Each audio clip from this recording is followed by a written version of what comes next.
Now, following an overnight trip from Kyiv, the first passenger train arrived in Kherson since Russian forces withdrew from the city on the 11th of November.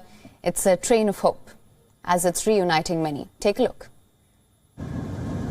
Greeted with a flurry of national flags and tears, Ukrainians arrived in the newly liberated city of Kherson by train Saturday, the first time in more than 8 months. For some, the journey marked a long overdue return home after Ukrainian forces liberated the city from Russian occupation just over a week ago. The big welcome came even as the city remains largely without electricity or running water.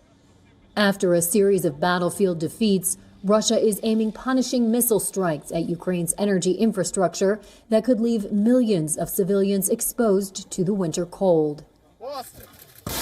Pentagon officials said Moscow hopes to exhaust Ukraine's missile defenses and buy time to reset its forces. These are atrocities.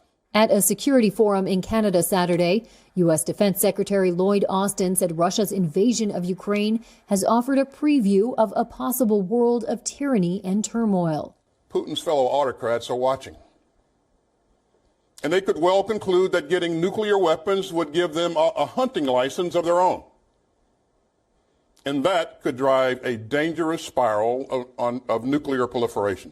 Austin's remarks were some of his strongest to date on the importance to the international community of helping Kyiv prevail after nearly 9 months of war, and they were delivered at what may be an inflection point in the conflict. Austin said Russia was breaking the laws of war. We've seen schools attacked. We've seen children killed, hospitals bombed, and centers of Ukrainian history and culture reduced to rubble. Moscow denies that its armed forces deliberately target civilians or civilian infrastructure.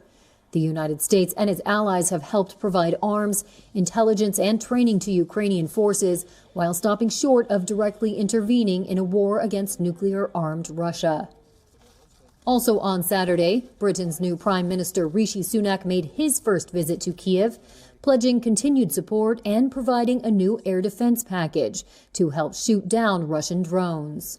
And we are stepping up our support to help you through the cold, hard winter ahead. This includes winter kit for your troops, help for your amazing first responders, and another £16 million of humanitarian assistance for food and shelter. The need for aid was apparent in Kherson's main square on Friday as hundreds of residents clambered for packages of food and second-hand clothing, bracing for the cold winter ahead. WION is now available in your country. Download the app now. Get all the news on the move.